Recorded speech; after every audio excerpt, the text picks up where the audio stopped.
Mwakwaba Edemba Owia Kaseɛ so www.owiatv.com and so Owia TV ewo Facebook Owia TV official ewo TikTok and afei me aya wodwa aka nyina YouTube bomode na follow ya no subscribe no share na wodwa adwen kire de ato e de amaye ene awie mo memu nsem bi de editie na di kampa de mfo akunwura kruche de agu nwumem wo semfo asema mara ya kroje se nyankopɔ ni so eno na personakafo be no me Abusuya Penny Owusu Diumi mene Nana Kwame Achimaro Pambo ye besi nkonwa so ne akyekye mu na ye de amamo ententem so abasahari mu no ye nhwenseme de beso mu de edi mu akoten nini animu no ebi Ghana mampanyi abedi eche obimfumo kunyi na anaje no poku ageman atu anuanom a enei wonmo asesa wonmusu ene womotebia se omodo omontoma ebebo Ghana fo entoma no Omei so for sharp adi nsem so ya desrede ato closak ani ko mani nyina anim se obesre wonu matwia wonu matene wonyae no wonsan koye adwuma mampanyi dada John Jekum go for the atu dwa se ba so atu eye Ghana mampanyi fo no eye nanso nka yampe ekuo foforo emfa enka wo mo ho na eno ena wode atu edwa a nsem wa mampanyi dada John Jekum go for ka ebi efa dwurim kata asese ne proye ho na ose Ghana adwumafuo bi ni wakatua anye nti ne ka ho bia ama katasehye adolso enkontabudie bia ba efri National Communications Authority NCA na wonu mu kiremu a emfonyi ni niema bia ni kwase nkwadade wo mani kruti awisi a wo mienu santem hwe no enya asem ketoa na wadi ato Ghana fo animu se omanfo nsem a yeje ade agu ntenten fidie so no sabe emra ema ho kwan se wode be ne nambo abra sa nipa kono onim ho hwe pi na ka we hu a wosemfu asem amara ye korogin a ye de besom mu donre ba ko a edi yanimi a enye asem ketoa Jobin Rural Bank sikasem dwadie de wormo che asoroboa a che se wode ho bɔ na akotokore enka esoro eda sanso na mo pafie wormo edi premium and super premium rice no edi aba enya asem ketoa wo madaroma na awie ye sinkonwa ye de kaseɛ ye de ebremu afei kaseɛ no enchiremu Ghana mampanyi abedi eche obimfumu okunyi na anagin opoku ageman egya ne namro so amanumu no yenuanum asabie kronto wonmo eti abruchire na wonmo beka se emremu ne amane ne amamremu no wonmo enye Ghana fo wonmo enne wonmo asesa wonmo su asesan wonmo tebia asesa wonmo bobie a wonmo de wonmo ntoma ababata Ghana fo entoma anu asese no se ye kase Ghana fo a emremu no wonmo so age omo atomo no msutumi kase wonmo ye Ghana fo na no na abra mamre ne amane yi ekoso yi Ghana mampanyina be de echedi afutuo de ema wonmo se obi eje ne ho saka anwe ebo ne din se me ye oman we su nipa anasa me ye Ghana ni no eboro so saa usu wo ban wo ne yoye ene ne ma obeda na di no enumom ne ehia esense obefro ho se wo ye Ghana ni mapa no wo ma Ghana oman no do entena wo mu se ne be ye ne ma betimi akọ enkan ewo ehonmo abra jeina na opoku ageman na otu wono fo na diaspora affairs officer and one more president here a wo hwe one so owura Kofi Ochidako KOD na one mo enyina ewo ho a wo modi sa adwumadi no ensem sei ene wodi tudwa marks a significant moment of renewal and moral reconnection. Distinguished guests, ladies and gentlemen, the history of the transatlantic slave trade remains one of the darkest chapters in human civilization. Ghana has thus taken a clear stance that the transatlantic slave trade must be officially acknowledged by the international community as one of the gravest crimes against humanity. President Mahama's government is leading efforts at the United Nations to secure that recognition, not as a symbolic act, but as a commitment to truth, a commitment to remembrance, justice, and restoration of the peoples of African descent everywhere. The dungeons of Cape Coast and Elmina and many others still bear witness to the painful history. Millions of our ancestors were held in captivity before being forced across the Middle Passage to the Americas, the Caribbean, and other destinations. And so, even as we celebrate the remarkable resilience, creativity, and cultural brilliance of the descendants of Africa, we must not forget that tragic chapter of our history. Kunyina na jeno boku ajema na wodo mo ko wo mu nchie na abakwasem ebra abrofu befa ye nomum ye nananom na wono mo koye enwuma ni kwaso wodo mo ye woka Cape Coast Castle na Amina Castle woka anwa abakwasem de kire wo mo se ni nyina mu no e wo se de nam ye ni ensi ye ne nweta so honhum na yetimi e de akoye nim e wo ho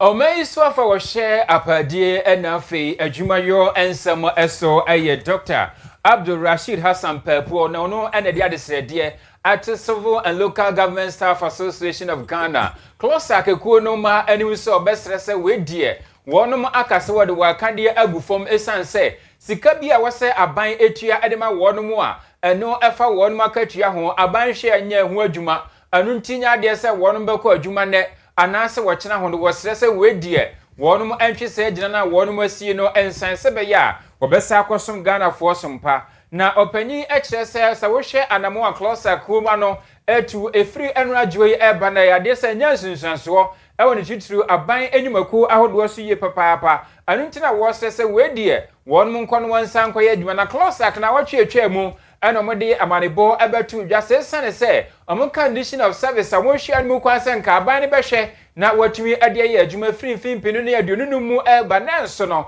aban na bu na sumunua ade aguso enti no anya de se won beko adwuma kopem se wonum nsabe ka de wonum epe eno ana Dr. Rashid Pepo ade ato wonum anim se wosre National Labour Commission and Fair Wages and Salaries Commission wonum nyina woguso a wonum edin kitan se de be ya won betumi ato adwen kama na se CPC ta de wonum pe no wonum nsa ebeka ensem bia Dr. Rashid Pepo wode atudwa enie. I had yes, despite all efforts we are making, CLOSAC has moved into having embarked on their strike, which they have threatened over the last week. Well, a lot of efforts had been made. I've had the Labour Commission to talk to them. I've had the Fair Wages to deal with their issues, to have a conversation with them. I had a discussion with the Ministry of Finance, all to address the concerns they have posted. They want a change in their salary structure, and this is a very huge demand. Once you are willing to go ahead and have a change in that salary structure, you should also be willing to do it for all others. So it's a demand that we are addressing, and we will not give up addressing it. But I believe that going on strike at this time is not the solution to the matter. And we believe also that once we are listening and we are talking, it should be the one that should drive the relations between us. I at the moment, have asked the Fair Wages to meet the leadership of CLOSAC so they can come to a conclusive understanding of exactly what they are asking for. Finance Minister is standing by to take the demand and to address it. We don't believe that strike actions at this time should define the relations between us. Strikes also only happen when government is unwilling to address the challenges and are unwilling to talk. We are willing to talk. We are listening to you, and we are urging you, CLOSAC, not to take strikes to be a response to the relations that have been developed between us. Strikes should be an outmoded issue. So please, let's relate well. The functioning of your job as a labor force is very critical. Yanse afofra ebae no eso papa panu ntisi ye kase ye koye adwumako ba ko pe ade ne ye gya wonum nkae no hono mu a adese be ha dwen yi papa besan se wonum so beba se yenye wonum de sa anu nti ebaje mre kakra na yatumi ayenhye no asidp asinita na ye de se kwantimpon emu na mo ye sabre ye womu de yesu se samode makande ye begu fom no eno enya de betumi aboa ma ye ne mo ntem ayonkoye ene ayankofa ne gitawdie na tumi akoso nti we de yesre mo monsanfo mo akade na monkoye adwuma we yesoafo a wo hwe dwumadie ena afa apadie ensem so Dr. Abdul Rashid Hassan Pelpo and what this ansemi etudwa. Asore hwe nkitawdie ensem so de betudwa be kache Ghana for say yesa ba be kruche yedi biem fa yesem kada yehusu na yedidi dwumade to mobile phone so etimi edikasa yie na we ekoye ne mprensa so ama Ghana for bi ma pa life pa me kra me ka ho say ede adea ede ne ba ye yesa akwa ye brasa akoto santen akodi la so a abra ya tra na ene yie nkitawdie ukọ National Communications Authority a NCA Owura Edmond Rienchi Fianko won no ye panyi kwanche for the nchemu kakra aba abra wo che nsemmodi a che Ghana for ne nsentwofo ne nsam a wo ka nyina echemu a fijampim mienu ani du ba kunu ani bredi kan a ye hyase se migina ba bia kasa mobafo ade ye de to so emi yetimi bohoma e de frɛ no ye kurutire ye din ni atro ni nyina e wo hono mo ebiem ni mpre no so baaye botan ni nyina ene se ne ye hwɛ se ne ye be ya ye benya wo bia na bose se de nipa ne setie ene ade se ne ye be ya obi pese obowura mu na wode wo kaade anase wo mobile number edi boni bia basahari so anu ampanyimfo betimi ansa asose nipa no mu na so botan na wo ye na ntimi anwie pedwo esanse ne du baabi na wo se wo bɔ mmɔden na ye ne aye kokuru kire ye din ni nyina no wo sa atena se ye de afidie to so ne ye twa wanimu ne ye de to so ne hu sa ampa we ye abusua panyi ohusu aduomi wo no enenei waba be kuru kire ni din ama ne sim ye registration se de English broni ka no ye yo no ene ne ho akɔ bayi se wo se ye sa akɔ ne ye kɔye ne mprensa so se ne ye be ya mpanyimfo nsa be sa kontabudie no data no wo no nsa be so mu no mu se sei ani sei no mo nyina ehu ne ekɔ na aboa amoman no so se de pese ye boye ho banye e ma ne makɔ nkan no so awie peyo. It will be, let's say, the third official registration process. The first one that was done, that ended in 2011. The challenge with this was that there was no verification at all of the IDs. You know, what we did was a manual verification of some limited. It came up along the way.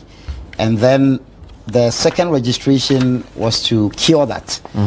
by ensuring everybody used their national ID card. And there was supposed to be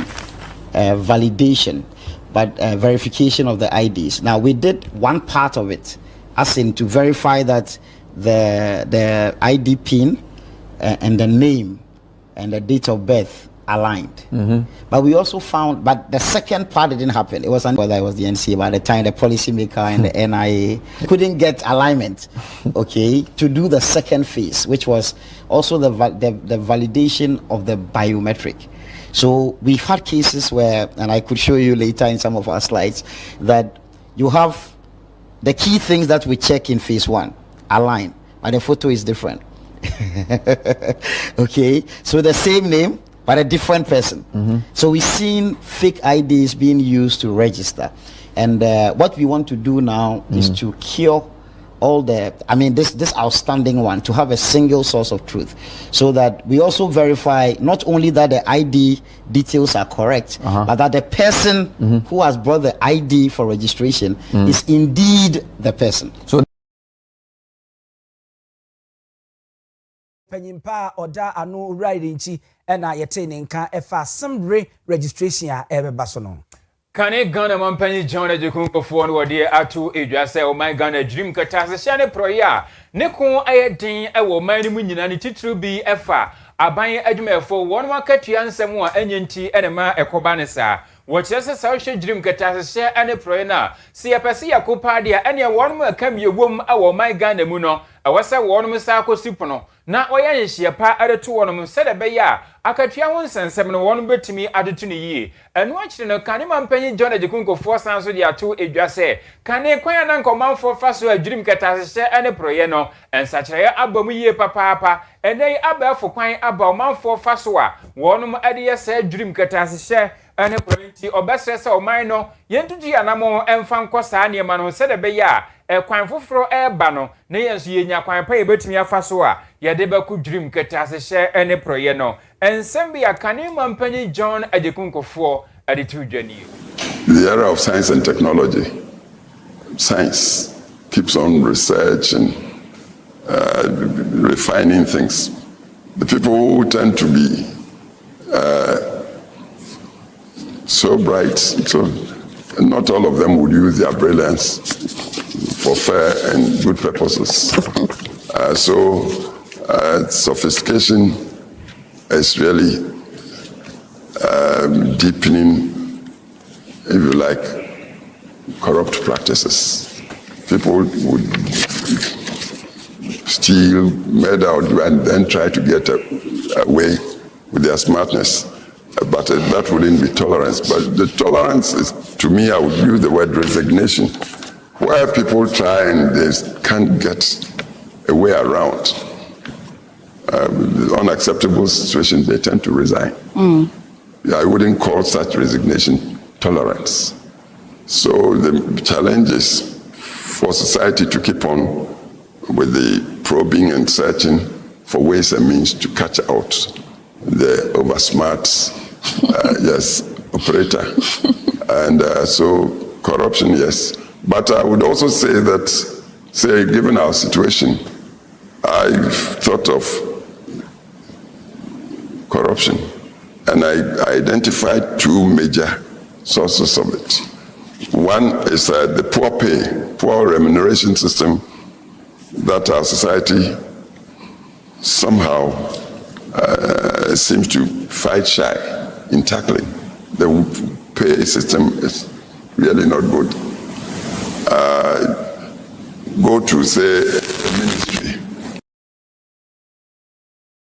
It is Owia Kaseɛ ɛyɛ Ghana mampanyi John Ajekumkofo. Na ne nkase mu no no to so na wode ekwa akosi a wode nsusuye bi ba. Wose ye wo ba so abedwaku a wo mutu Ghana mampanyi F4 Council of State yi na enei no wonu dwumade na ye wo nka se nyu eye pa. Na nso wo susu se ye pekuo fufuro bi de aka wo ho a enke no beboa pa. Eno wo kan se second chamber ye nya wo mo na eno no enkoye se ye kosina nim ne ye koto aba eni ekoyi sa ni pekuo no na emmuo no enyumakuo ene anase kuhodo a wo mu gina wo namro so wo mu no mbebbo no mayi sa nipa din na de emnesi broni kansa appointment ye ne ye de sa adwumade de ahye wo mu nsa se wo no behwe ama bibia ekoso a ebo se wo mu de afutuo mapa na wo mu de mama mpanyin no wo mu de sa afutuo no ebema no Uzuru se Council of State nko adwumade na wo no eye no se de ye kan kasa bebuom se ba akofo nsa nso nyame ani kata no sa pepepe ne no nso etie de mom se ye nya sa kuo ya mekan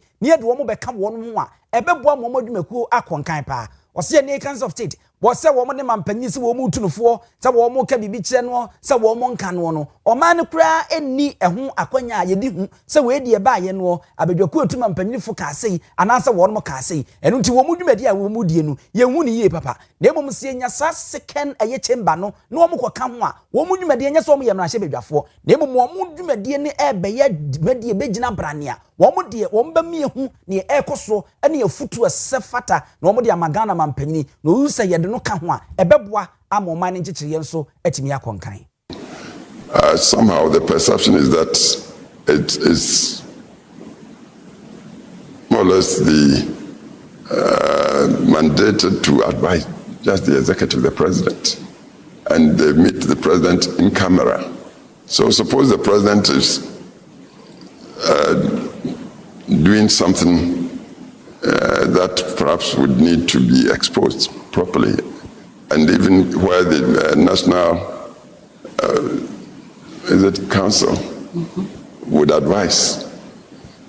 and say if the president should choose not to respect the advice,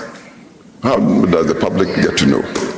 So I would rather have a second house composed not so much on the basis of democracy as of identifiable institutions in the land, and also some few individuals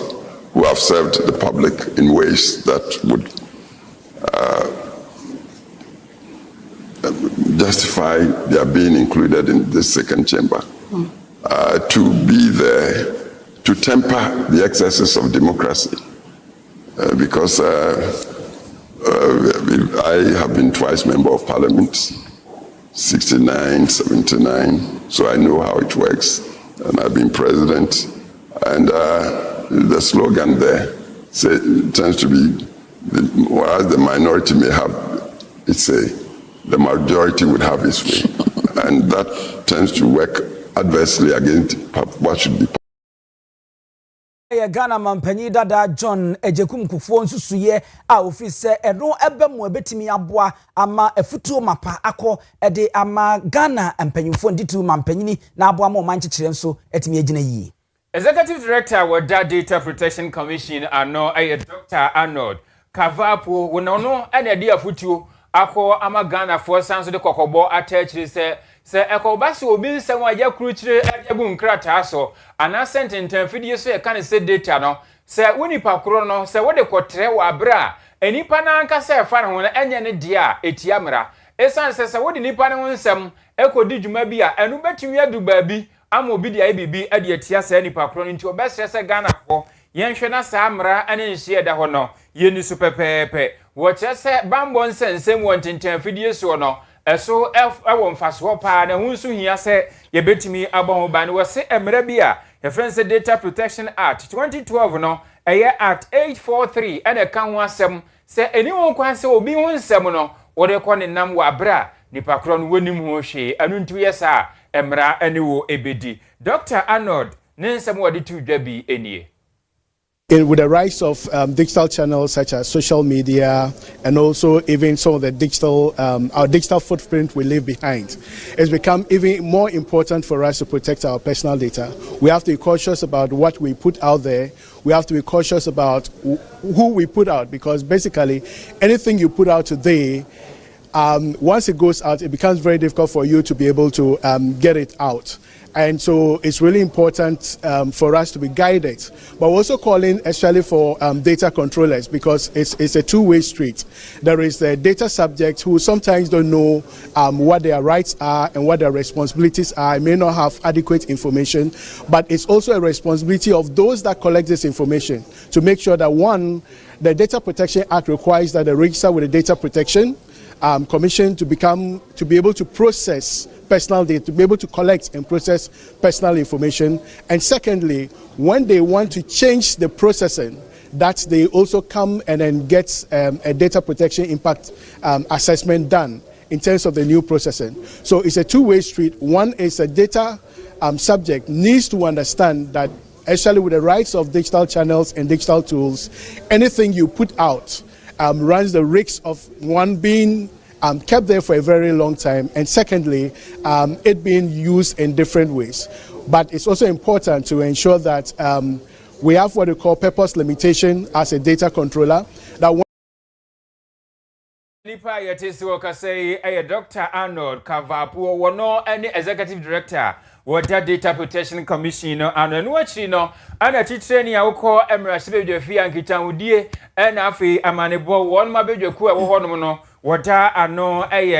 Abednego Bandim azuma wono nso ade ato edwase enche kra emra sibe fi won mo demra ane nhye fofra bekọ akoto wono mu a ano de kan se data no ebe bo eho eban se de be ya manfo binimu a wo fo manfo video ewo TikTok WhatsApp ne ade won ho nsem no de juma sa nipa kono kra nim ho hwe no emra no betumi ayere na ne sankofo no adi ne nsem bi nie. That the bill that is coming, Parliament will have to scrutinize it very well and ensure that it empowers data protection to be able to bite against those who violate the law. Because these people or military nationals that are involved in all collecting this data and developing AI and all of that are international organizations. Do they comply with our laws? I mean, I am very skeptical about it. Many of the data that they collect are sitting outside of our jurisdiction. And you will realize that even now, in the war against Iran, there are data centers targeted. And imagine that these multinationals like Google, for example, like Facebook, like X, like TikTok, have the data of our nationals sitting elsewhere outside the country. How do we ensure that it is protected? How do we ensure that they don't misuse that data? You understand? If I highlighted an example where in Zimbabwe, the US government wanted to advance a facility for them amounting of about 136 million US dollars. But it came with conditions that will compromise the data of the Zimbabwean people. And then the government of Zimbabwe rejected that facility and said, no, we don't need it. So long as it will compromise our data, we don't need it. So the responsibility rests on every one of us, from parliamentarians to the executive arm of government, to institutions, private and government, and the ordinary citizen.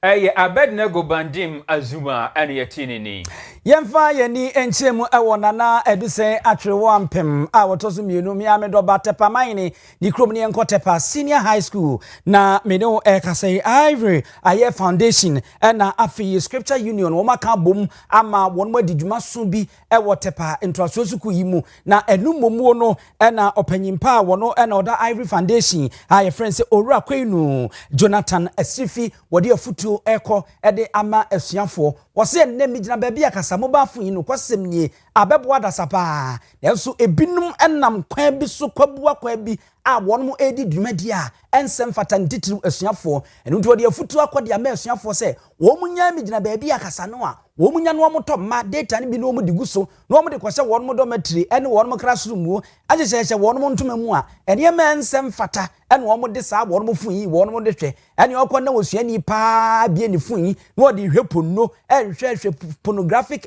movies nom ene hu mfonyini ni ade a no kwasem nie wode kwoboso na ayem de ahyew adesua wo so omudi sua no wonmo mfanye enti Owia si fikyire mu a wonmo modern se wukura mobile phone ni bia wobebo modern ne yie abefo kwan ya aba yedidi dwuma yie technology a saa enso na research papa bi fa adesua ho no beye hwehwemu mapa wode phone no be ko internet no so na ade aye hwehwemu mapa topic bi a mokoye mu cheche ni koye wokokire mu ade ebisa mu a wanti ase wobehye wo na onya phone na wode ko internet no so no obomode no aye hwehwemu eno bebua mo adesua na timi akonkan sense wobode phone no ebehwe niema ehu enhia Abiadom and the organize SHS Impact Summit. Na botayeti tiripa eda dwumede na eso ne sei. Ye behwe emebuna omu nyini ye be kro omu na afi no yatiniti no omu pan pa no so na afi adom achede ene pa ewo omu mu no omu etimi enyini na omu de aye dwuma abaye penin anase mpenifo soronko a omu beboa oman. Na dwumedie yi no yehu se eso abamfaso bebere in fact samba kupa na edan yakoma so a na yehwe se ebeka ho asem a mpanimfo no tumi kan yie pa no se enebere no nkwala no edi phones eko school mu esua ade nanso no nya adesua pote ana nkwala no bebere na edi phone edesua omo de ye nneoma ahodo a aha omo adesua nti no ene no mpanimfo esi so edua na yenso yegina dwumedie yi so afuturo sonko a yade ma ankwala ni na ne se phones ni de yentimi nka se omu yusu wo school na mo no omu yusu a omu fansu ade na omu fan hwehwe assignment a teachers ade ama omu na enwie pe ene emudie emfa ma omu Ivory Foundation Owia Jonathan Asifi Kaseɛ na mote se wode afuturo mapasei omu wode aguo na wode ama asuafo yi. Oh my Ghana ngumesia asome yembekire Ghana Education Service and radio wonu de krata aba bontia Owia fei wono na ene amansan edin kicha ho ademaji yes na nsa ehye sakrata yase a wonu mo de bokokose achechefo se kobase asembi ehia wonu no pese ye kan ho asemu a ewon hihye ya wonu de ato akome kan structure and e bi kra ho a headmaster nchen na mo de mo nsema akwakoto nanim every headmaster ho na wonu nso wode ko district office every district office na kwa regional office every regional na se national na beko ana akọ na wasena nse akyerɛkyerɛfoɔ birim de aba wɔn mo so ɛkɔba sɛ bibi ha kyerɛkyerɛ nia pɛ na mo de ko gyan abɔbɔ wonti na amapɛ placards no ma kyerɛkyerɛ so ade aduru headquarters GS wɔn mo ahye yakasi manase asɛyɛ hwɛ ɔmangumasia nsɛm so no makɔgyina aboboa no yenkyele wo biara wɔn bɛyɛ dede wɔ hɔ saa ɛna ɔse dabi anhye ne nte saa ye wode ayede ato a wɔsa akyerɛkyerɛfoɔ no hwɛ na wɔn mo de yi adwuma wɔn de ene sɛ wɔbɛtena classroom na wakyerɛ nkwadaa na deɛ a ne ba bo ne brother kum ne na kuma kama na nkwadaa yi wɔn adesua atumi akɔnkan sene sɛ bibia ne ɔmo de kɔgya bɛbɔ wɔn ti na ɔmo akɔgyina atena kɛseɛ mu sɛ deɛ wɔn pɛ no ɛwɔ sɛ yɛde ɛma wɔnom asɛm yi ho yɛhwɛ sɛ yɛnsa ɛbɛka Dr. Isaac Owusu Kane no na ɔyɛ president a ɔda Ghana National Association of Teachers ɛyɛ na ekuo no ano yɛnsa kana yɛbɛdi ho enkomo abusua yɛntra so na yɛmfa emamo ɛwɔ samre me ne wo kasa yi ukopie mu ɛwɔ mpɔ hɔ a nananom atrankonwa adehye ɛni ntini adwetwe wura wɔn ɛwɔ man no mu sɛdeɛ wɔn mu gidi asi ahwere kɔsoro no ɛkyɛ Pentecost ni akwasi ada wokodi adanse ɛwɔ asɔde mu enya asɛm ketewa kra ni nyina ekyire mu a wɔn mu kwan a atete apansam awiewie sa amoako ne adu na wɔn mu de yɛhwea enye yie ɛnu ntino ama ahyɛnkafoɔ ɛbrɛ na apasenjafoɔ nso a wɔn nso ɛtena hye mu fa saa kwan so edidi wɔn mu dwuma no so dwetire ne wɔn mu bɔ no ɛnɛ die wɔn si wɔn mu dwudie afro akɔgyina Mount Sinai so a wɔn nim sɛ enkia ne ke enko wie sɛ John Dramani mama na mamu yi emre wie ye ne de na sɛ wɔn manya kwampa wɔn nso ɛhyɛn bedi ahyɛmfie wɔn nso de ka wɔn makyire kura ne de ama mu gidi aba so nie sɛ ɔre na nadran kɔ akufo ado aban no a ɛne owura amoakwanta no ɔhwe akwan ne akwantempɔ nsɛm so wɔbɔ mmɔden ɛba betwa ahoma mu finhyia mpem bienu ani du nwɔtwe mu a kyɛ sɛ anya asɛm ketewa wɔn bɛyɛ kwan yi a yɛ bɛyɛ wɔn mani gi afro kɔso yɛ bɛyɛ amaka ansa na nadran kɔ akufo ado nso wɔn nso ɛbɛba biem na wɔn nso ba betwa ahoma mu finhyia mpem bienu ɛne aduonu baako no na ɛsɛ kwan baako no so kate no wɔn ma bɛkate bɛsɛ mprenu wɔ hɔ ɔsɔfo ɔhwɛ kwan ne akwantempɔ nso abetwa ne deɛ mampanyin nso abetwa ne deɛ ɛno nso amaka na de asɛm nie na ɛne ɛna John Dramani mama wɔn mu kyerɛ mu a deɛ wɔn frɛ sɛ big push a ɛne wɔse Ghana nyinaa no ɛbɛda ne construction site no ebi aduru mpɔ hɔ ama wɔn mu gidie afro kɔ so a wɔn mu nim sɛ sɛdeɛ tie bia no ɛnneɛma betumi akɔ ɛnkan ɛwɔ hɔ nom na mpanyinfoɔ ɛde nsɛm ɛde tu dwa ɛfa akwan yi ho. Actually, this road is the design is a continuous of the Aponwan KJB type. It's going to be a paved road with the paving blocks as a final finishing, strength of 50 Newton and above. And we've started producing the paving blocks at our factory. If you pay a visit, you will see that much is ongoing. It's about 16 million pieces of paving blocks that we are going to use for this stretch, and also crash rock for the base, and then the sub base is also under production at our quarry. So you see the road very busy very soon, maybe getting to the tail end of this month and next month. But in summary, what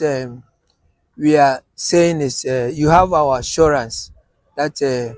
we are going to execute this job in the fullest, and also to meet the required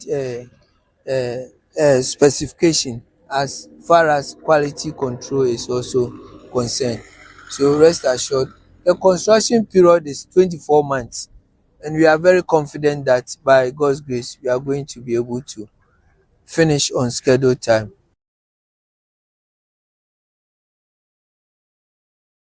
na watching sim na nyina mu no oswafo a ohwe yakwan ne yakwantempɔ ensa aha western region atoy mantem swafo wono so de nani kutwa wisi annumienu esantem owura Joseph Nelson ekoi na wono so koye okodu wono ode nani kutwa wisi annumienu santem koye ekodi adanse no se no kwasem die menso megidi afro ekosoro sa ade bia wo gidi yie pa aseke aneke na ban no wo mbewie kwan ne de amom titimamfo enko makomanto mo. I'm happy to note that just more construction has come on site, courtesy the effort of His Excellency. So let me say a big thank you to His Excellency for listening to the concerns of the people and actually acting to get the contractor on site. Let me indicate that I'm excited, together with all of us from the WRCC. I'm sure the DC as well, and the people are excited that the contractor is on site. But our joy will be full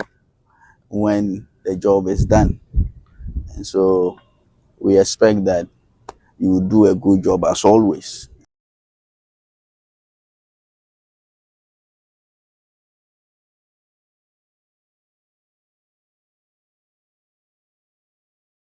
Swafo a wɔwɔ atoyɛ mantemu owura Joseph Nelson ɛna yɛte ne nka wɔna ne korakora no saa ɛyɛ contractor fo de contract ya kyɛ wɔ mu nsa yi ansa na wɔn da wɔ mu ani kura na wɔn de kyerɛ mpɔhɔ kwan yi so nananom a wɔn wɔ mpɔhɔ nso ɛdan ɛna ɛka ɛde ɛkyerɛ wɔn mu ɛwɔ hɔ ne yɛnkɔ mpɔhɔ traditional area na yɛne twa kwame a wɔn ɛyɛ safohene yɛne no nkodi nkɔmɔ ne nsɛm ɔno nso ɛde tu ɛkwan no ngɔfo aba ho wɔkɔ afei deɛ yɛhwɛ ne yɛ na ahoɔden hina wɔ hɔ yɛde ani sɛ wɔbɛyɛ kwan no wɔyɛ kwan ne deɛ enim sɛ yɛ ni problem bia akasakasa wɔbɛ hina afiri ɛkwani na yɛbɔ mpa sɛ ɛna waka hina yɛtawachi yɛde mpabɔ bɛtawachi ma ɛkwan no wɔyɛ no yɛhu sɛ abɔnzam bi takyire no ɔmpɛ sɛ ɛkwan no bɛyɛ abɔnzam no ne due yam kase abɔnzam no bɛdwane di mi wa yosem se kwan ne de wobeye en wobeye pom wa ye de se pavement nko a wode beto akaja blade se na minister kan no on kwa na ye nu just more na la watena nu mutue de ye mi se kwan no ye beye ye hina so o ma hene mbo ye hina ye de mbabo ye beta wachi Kwame a wono eye safohene ewo mpo traditional area wono ene yete ne nkansa se ye bonsam bi mpo ene te kwan so a wo mpese kwan no mbe ya sa mre die nananom wo mu de nsam begu fam ama bonsam kro no obedwane awusia yemfiri bonsam rana we nsam bi so na yemfiri ani enkyem wa wutu senya apoye empesi asomra se bedwani ho ayema me Phyllis na koyo okuno no wode ato edwase obesre aban amana nimre se de be pefoto a wode babobra ade afa encheri yade ye mekire malaria eho na enchere kura ne beto dwase won mu ade sika hodo eso eba ayaresa anasa apomudin emu no emu fa kase na won ma twetwe ho ade afiri mu ebinom so ho a won sika won mu de ma ema ebiso o my Ghana so se yede wo mpane efa malaria ane yade ye nkaye eho no eyade se sankofo no o ma twetwa se sika ne so ama yanhwe ya na vaccination na ho nsem akoye den ade amaye nano ana maame na akoyo okuno ekyese se wo hwe won mu a eboa eso asenimu ema yede saa vaccination eben o manfo aboboa no na wo se emfie bebre mu ni ano ana atumi aboa mankoda ananka won munya entiri yade mu besa mu nchemu ade wotwensia de won mu atumi ade won ho ade afri ho ante sa sika na emabiewo a ano enkyese wo se gya ho brabo esanse ebo ho bre yi a eso ba mfaso edema oman na nunti ene odi adesrede eto aban no animu se wono ampe kwan obefa so se de be ya obetumi anya sika ede abo empane wo eho ebra ensem wodi tu dwa bi eni of people or of children that had come out of the malaria pandemic because of the vaccinations that were available, and the government doesn't intend to let this ratings come down. There's been cut off donor supports, like the major donors also being scaled back, and then the contributions to Gavi and the Vaccines Alliance could result in a bit of scarce vaccination, but also the minister assured the House that nothing of that sort is going to happen, and that funding for the vaccines will be provided. So I just put in a word for that to also call on government's attention, and that they should make provision, or the Minister of Finance should make provision for the Ministry of Health, so that the vaccines that are expected in the country do not come down. Maybe initially, if you were getting about 200 boxes, example of vaccines. Senya is empesiaso mrasebedwani ayama me Phyllis na koyo okuno ene wode sansemi atudwa Mampanyini trofo Kelistos Mahama nam no so de krata ba abontena mampanyini eche se mai aban adwumeko ahodo mpanyimfo obu wono no wokwa amgye mini ade a woje na home kakra no leave se de English broni ka no otia ne achi wokwa ama no ne okosuku wokwaje ntete wokoye we ene ade a ni nyina no nkamfu ane begu oman no fotuo mu a ye ne yebo ho eka ne ade eno ntende wode tabro e de atoso de son de atoso a obi a ne won mo se otu saa anamo ne biemu botan titiru ene se wo mai de behwe na wadi ne hunni e wo sikasem mu na aboa ma niema etimi akonkan ede amagana fo ensem no akogina mienu obi a che na adwene kwa ama no so na yani yera Isaka Amount Kote ene no akodi nkomo wabom waben pa ewo aban amamu ene hu nwumedie ensem owura ye mo ha emo akwa baba Owia Kaseɛ so ne joso ne chawotie fo wiere ye tie fo je so abrao wadaru mo sanjihye ya mampanyini ede abai sai na wosi hu no. Well, she said, and one of the teacher of mine. Now, Oyen she share, now she share be a uncle for a car, Ember, na Ember. I'm say, Oshe, senior, your Niamani, Esikwa, your war, board members, Bibri. I'm saying, me share the latest now. Almost every public organization biano on the board as I war CEOs, senior deputies and in Kofua Kikanka. Namum say ye babe chichi krono na sector B ana area B edi ekabi ba na ekano ye hwe na ani esusua. Or see it me pen asibre na isi ano because aben wadi ka catch say aba oman si kasem no onhwe mane enye basasa enti wadi ka bokoko na wa ma ya husa ne si baby koso baby na nani nyihu a awose otumi eka ho asem at this stage report na beto na nimu no say yanyum sika bi wo ho sika bi edwirigu wo saa akwantu no nsam no nti wo se animoni mo ya osiano. Okay, na chese wogi tumpreko percentage ye eye ne kwan so ano no ne kwan so ano no na enu no obi bisa se so empanyimfo ye ka o masem wo mu ntu kwan enkonkwaje wo mu ani keke ebinom ekokwaje ntete wo mu adwumadi a wo mu di ede boa emo man Ghana etimi konkan na so ekoba ne sei a ebeboa ama dwumadi a wose wo mu die no ebetimi akonkan. Well, it depends on public sector there. Yeah, Shemrana still are no windows wo ho. And military rules say aba kana no akada bi. Say adia o hwe na say with ibehia and aban betimi ahwe ana paying for one betimi ahwe say adia we there bi. I was say kwe na ba say sani ye kono no say we mushin si ho you check ticket na ya ma per diem of the hotel na kikan nyina bom na enye bibia nwunya bia ende na ko e bwachi bidin na mete window na wo kana se a na se asechire ne se e bia de hu hia se wo se e bia emesa nipa na otu kwan na okode e bia mra be mana ko nyesa sabe pepe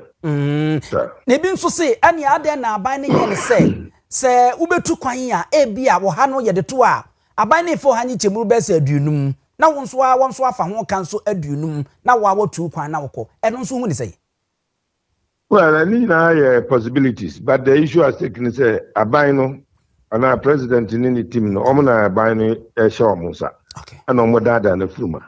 and he say ubetimi tena mekano window no ho na ubetimi access no a kire say ade e kwakoyi ebi ebeboa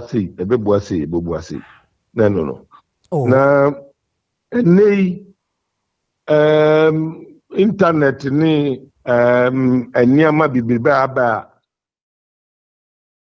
question bia unya bisa internet a unsabeka ede ba de pen pa na dise ya tukwa de eni akwa kutu amanse akwa kotu ansana ayeye enei even students research kra no how who de koko bisa internet ebe ma answer Enti dia na yentimi nye virtual say yentimi ntra ha na omfre India na India for no nkyerɛ wo de opese eye na wonhwɛ ni TV so na di se kian ke say aeroplane na efra akɔ India ade Neza metwase a technology na aba no yen take advantage of that na emum no nye ni nyina na hwihwihwi a e wo se ebo ka tra wi tu kwan. Hello. Embato utimenga. Kasa ne ye ni. Aha de wo ka na me de fo aso bisa sese metwase yi a na yese na technology na aba no yen take advantage of that na empanyumfo mfa ni dwuma sense da bia na hwihwihwi a e de e ka e ba. Pepe. Okay. Pepe. Okay. Yada sepa no brand wadaje. Mesme damase. Abusia ora Isaka Amon Kote waben ewo amammuo ene wonsemu wono ene ene kodi nkomo efa mampanyini hyehye ya ode aba fofori. Dr. Gideon Boakon Emrasire Dwene wogina ma adehye water no atifin pesia so afmantemo na wode ato ne ho so ama ugidi wani kyeremu ewoboma ba bia wonom edidwa no nanka eho enye kura wo kyerese sensuo uguse yi a obekọ ateche eni ade na omanfo ate ede aye wonum ho eka ho bi amadwadi a na ekoso eho na nhyeda nkonkan sede wonum si pen no ene wo kyerese emfie bebre munie ena nka wo pese wo betumi aye nanso ne ena bre asansi aye kasa de watumi akohwe na wo siesie sa edwa no ede ama omanfo a won wo boma ho no wo kyeremu ase won utumi siesie na ewie pɛyɛ no babua pa amamanfo adwadi atumi akoso na nyese efom wonko ana wosiesi na mu enchansen so no wode bi aka won se de beya edwa no wonum betumi adi akuri so kama na omanfo hyemu a wonum atumi anya hoto adi adi wonum dwa ensem bia Dr. Gideon Boakon ane nsentwerefo kasa wode to wonimu enie otaye ni nyina de se obeku market ya nyina concrete na aye kama na ya ma me no me adofo a be pese mo be badwom a abade titwa no sensuo to yo enfutuo ene ateche ene fin no ma tanta bebre no ebe free ha de metal poles and so apa ICC bra ego concrete na ICC the idea ne say we are the chance ebe kuso amomo se na be ya wi abon so a ebe so de omo na wi no and so de omo bebre here you were in so my sign after better posa and also UCC our market there they are with so they are more no more so at in unase at the atiga senaba ya and she omo befu ba bia eto aduane de as I say it home and enti na ya say tomato and then at the CC bomba market if you say a woman about the scene market ha concrete and careful the men so me de kakra metimi no manfo aye na mapen so ye benya o majom ya sisi o kama di amabofo your hospital ha your secondary school ha eti adwumayefo bebre o ha teacher for nurse for doctor for sabi obi free ne kro wa betra kro aso be ya adwuma na ono ne kro ba bi okodi dwa no ho ye neat hot kama na o back room ha na okodwom no ho se kro no egya no montia o kira ka so mra beto ade a ebia oba tapa wo ye hina no ha ya dia kwanta wo ye hora no ha ya fo ye hora no ha ya enti so afaka akotapa ya wada na odi ni dwa nyina awie na ba so na wo twa wo ka kodi dwa ho o ma bo ma ha ma beto ade enti dia jade fo ne kana ya no kre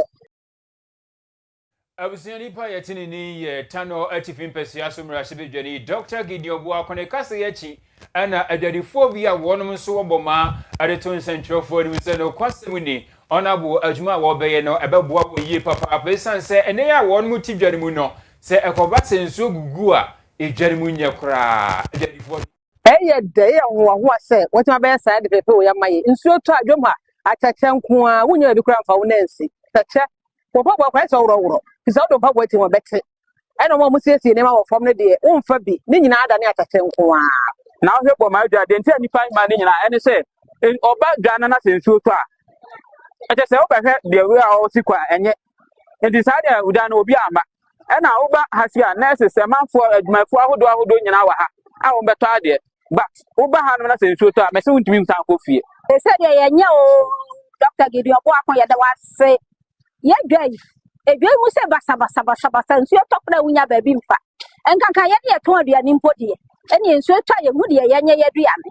na da woro ma se wo ye wo be gu edwan mu wogu so wano agyinam wasa atɔnade ama yɛ de sisi na in fact so they ha market situation situation no ɛma no kwa sɛ ba sɛ wɔkɔ tete kitikura ma obi a wɔn pɛ sɛ obetu afi sɛ onya baabi papa ntena ne atɔnade asɛm a mɛka kyerɛ obi biala sɛ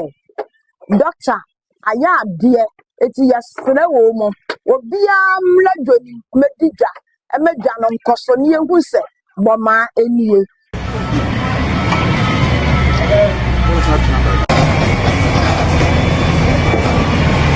Eye adwadifobia won mo ewo boma ewo tano atifin pesia so afuma ntemu ena won mo distance mu atudwa fi champion bienu ene aduonu num abesene kwa wie nanso no na ewo se mpanyimfo ani tine adwotworo etena se no bubu nkuntande ne ma egu nsani ani no mu ne ekoye ne ne ankoye ne ho afutuo sa pepepe ene nam so ama amanse south district ye opanyi kwanche fa won na woda won mapom den ensema no no wototo ene ma de mo eye owura ofosu kwabi na sas na enhyiamudie ni mu ena wo kan wo kire mu se ehadwen pa se de nkwanhyia esi emman muso ewo won mpatem ho no kwasem ne hadwen ohaniche mu be se dio wotwe a eba ebeto wo mo no wo mu edi hu dwuma ne nipa be se benum ena wo to ananom ewo ense de wo no a ehadwen wo de adesrede de ato aban empanyimfo ne ani ntini awetwe wura o ma no duru bunum mu se na da mo wo be se mommodin na momra na won kwantempon no bi na awiwie sa amoako ne adu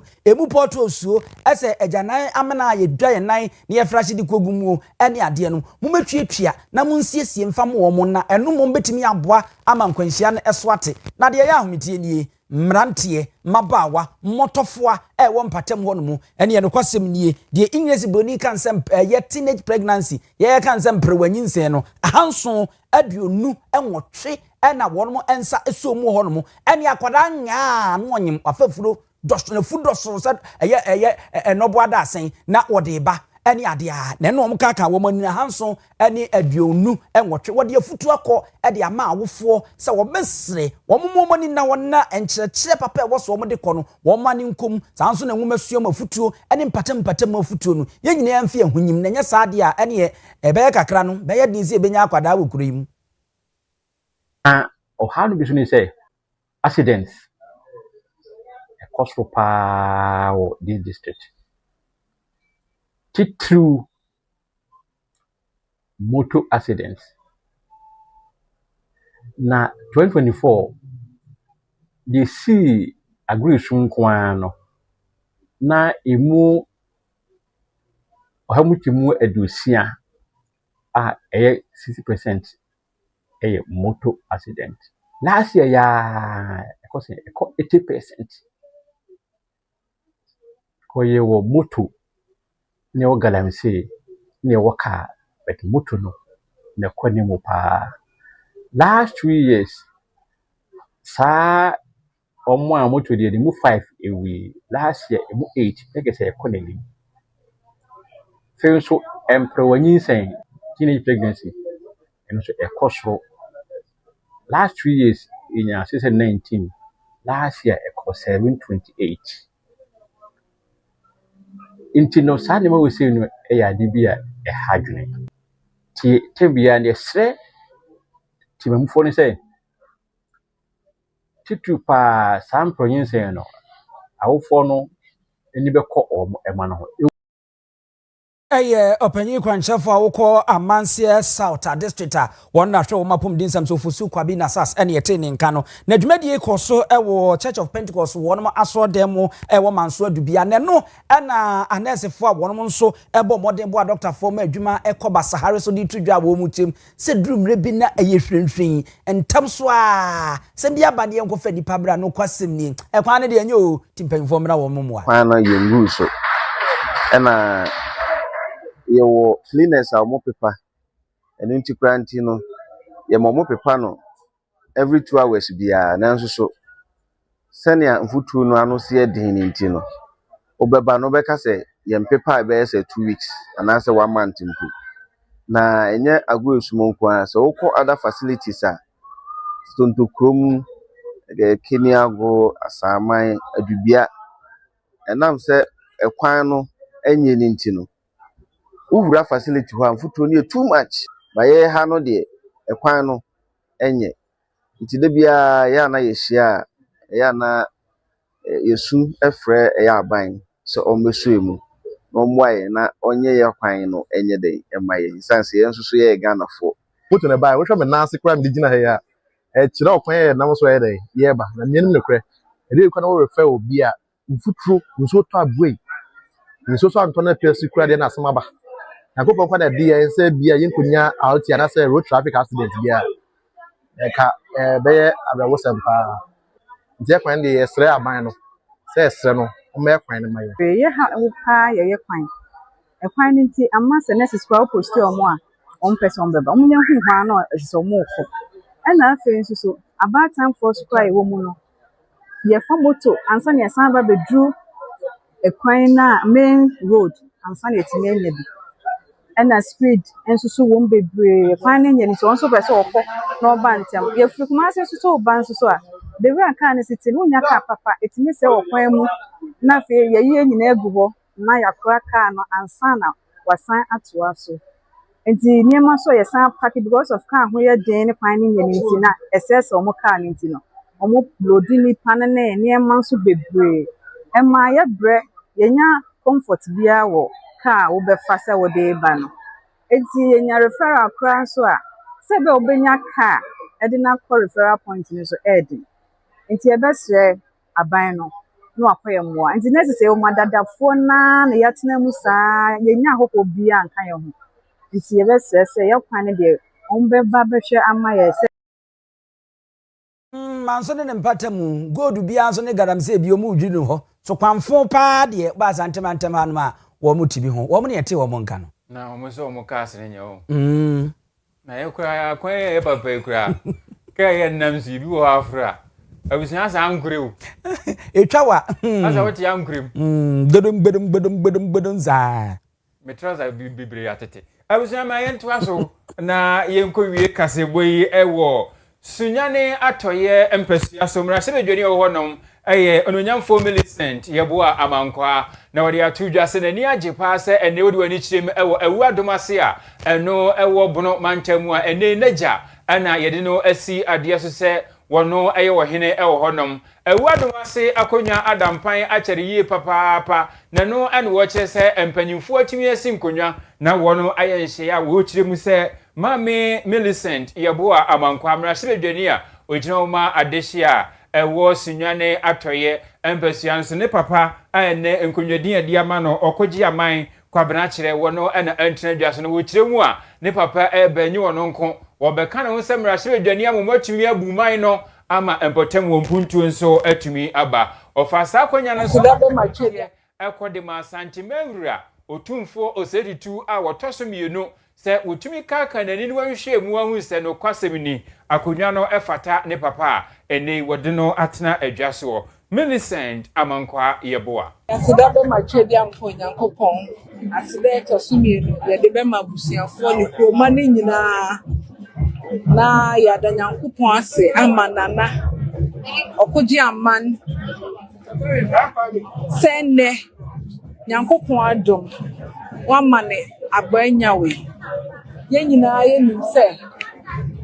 e ba ewi adomase akonya na da ho ache na edin so a yenya ye kwabena kire no eyokofo ye nyina nim se ye nti eni yeti ankasa ne bantima akonya senne nyankopon ye yadom na mfie bebre akonya yada ho na nne wode ama ne wonfa ma obi a wode ama me ankasa papa. Yes, too much is given, much is expected. You need any excuse to fail the community. Because you're a member of parliament and the papa signed Edia Kunyadia, not just say, Ejuma Kaseɛ na abusuya eni kroma eni oman Ghana de ahye yensa. Emfa no mu. Na on church na kwan no. No man nyansa ni nimdi a empayimfo ne Bible mu empayimfo ne ahemfofo timi di bo man ye abusia nipa yetese wo kasai ayemrasi bedwani a wogina ma adehia wo sunyane atoye empesia so Millicent yeboa amankwa moma yemfa na asie ni bi emfa ema dwapi rural bank a wo modi sika ehu edwa ache yie pamfinchi aduana ba ko ni mfumso bia ma omo yenti bibi boni bia nkrofo ba bebu nkrofo ko nanso Dwabin Bank finchia aduanan ba ko ni wo mu gya wo nam no so ene won mo biem wo so mpese ye ni ne di dwuma no nti shares no so betimi atobi na won so abaye shareholder emfa so bebre na ya na ewo ho scholarship no ne ade nyina eka ho a wo betumi enya bi ewo ho no nti dial star 389 star 984 hash na wa follow instructions no na wa to shares wuti fie na nso wo ka ho mpanyimfo no afa bibi ba didie bi ba na wanya bi adi ewo ho sanso na fixed deposit no ye de ne ye ne ye che obi a ye ni ye che obi a bosom miensa bosom nsia bosom dumienu ensi ho no eche wotwe ho wi bebre na ade se na wo kɔ no eno so bra na ne emedi nkita ho na ne ma nkɔ nkan ne enkyerɛ sikasɛm ani so kwan ya befa so a wobedi wudwa ewo hɔ no mo frɛ 0242387498 0242387498 na ne mpanyimfo eni enkomo abamboy abusunya de kasebonu esiyamfa na asiyankoma abwafo a wonom ewo newsroom enyina kwasua sumu akoko jando se wodiwani esremu ewo MC Obapa ya Grace wono ani director ne awie afi Nelson Simon ani nana ya wonom so ani pipia enfidi no frumu a ama etimide kaseboyi eba esamufo eye Owura Benedict Asante yeboa kenkanfo no yemme nana Kwame Ajiman Opambo ena abusunya pani osu adumi yeba munyina mo ene hwa wagye ahenewa